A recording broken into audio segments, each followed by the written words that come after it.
tahu nggak sih, Sin, tentang Napoleon Bonaparte waktu Revolusi Prancis? Yang gue tahu sih, dia itu sering disebut-sebut sebagai seorang penyelamat. Bahkan, dia mengangkat adiknya, yaitu Louis Napoleon, menjadi penguasa Belanda. Napoleon Bonaparte juga mengutus Marsekal Herman Willem Daedalus jadi gubernur jenderal di Hindia Belanda. Tapi ya, kalau dipikir-pikir, bisa jadi juga nggak sih, dia itu bukan jadi seorang penyelamat, tapi malah menjadi pengkhianat revolusi. Nah, jadi Napoleon Bonaparte itu penyelamat atau justru pengkhianat revolusi Prancis? Selamat datang di podcast kita. Oke, hari ini kita bakal bahas salah satu tokoh paling kontroversial dalam sejarah Prancis. Siapakah dia? Dia adalah Napoleon Bonaparte. Nah, dia adalah salah satu tokoh yang membawa Prancis ke puncak kejayaan. Namun, dia dianggap sebagai salah satu penghancur cita-cita revolusi Prancis. Gimana tuh maksudnya? Ada yang bilang dia diktator, tapi ada juga yang bilang dia pahlawan. Jadi kita bakal coba kupas tuntas Napoleon sang pahlawan atau pengkhianat revolusi. Nah, sebelum kita membahas secara lebih lanjut tentang Napoleon Bonaparte, kita harus tahu dulu nih, siapa sih sebenarnya Napoleon Bonaparte itu dan bagaimana dia bisa naik ke puncak kekuasaan.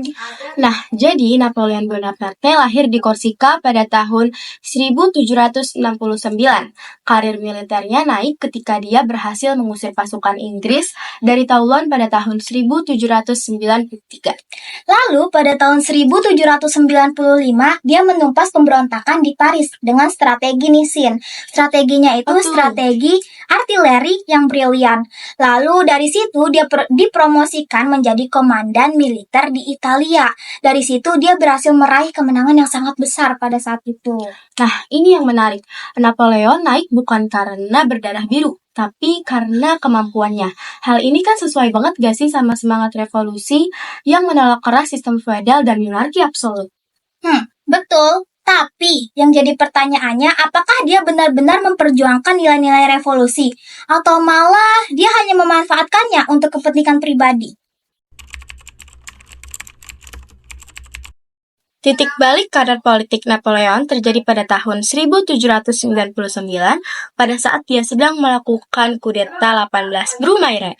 Nah, waktu itu pemerintahan direktori dianggap lemah dan korup, di mana Napoleon menggulingkan direktori dan membentuk konsulat. Dan lu tahu nggak sih, Sin, yang jadi konsul pertamanya itu siapa? Siapa tuh? Nah, itu Napoleon Bonaparte itu sendiri yang jadi konsul pertamanya. Ini menarik sih, karena di satu sisi Napoleon mengakhiri kekacauan pasca revolusi. Tapi di sisi lain, ini kan kudeta, bukannya revolusi justru memperjuangkan demokrasi ya? Nah, ini yang bikin jadi perdebatan. Konsulat masih mempertahankan beberapa prinsip revolusi, seperti kesetaraan hukum dan sebagainya. Namun, di bawah Napoleon, kekuasaannya ini nih hanya terpusat kepada tangan Napoleon itu sendiri. Oh gitu.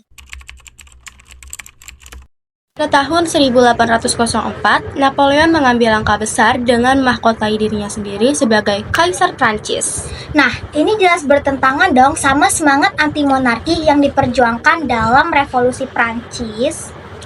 Tapi di sisi lain, Napoleon juga menerapkan reformasi revolusi, seperti Kode Napoleon yang menjamin kesetaraan hukum, pendidikan publik yang luas, dan sistem meritokrasi, di mana jabatan diambil bukan berdasarkan keturunan, tapi berdasarkan kemampuan.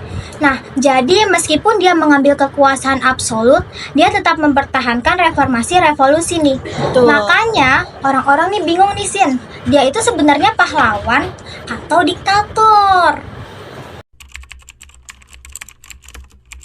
Kejatuhan Napoleon dimulai setelah kegagalan invasi ke Rusia pada tahun 1812. Nah, pasukannya itu bukan cuma gagal dalam peperangan tuh, tapi juga hancur karena musim dingin di Rusia yang sangat ekstrim, terus juga rasa kelelahan dan kelaparan akibat dari strategi bumi hangus yang dilakukan oleh Rusia. Gitu ya, Sin. Nah, tapi Sin, pada tahun 1814, dia dipaksa nih Napoleon ini untuk turun tahta dan diasingkan ke Pulau Elba. Tetapi dia nggak menyerah begitu aja. Dia malah balik lagi ke Prancis dalam periode 100 hari dan dia mengambil kembali kekuasaannya.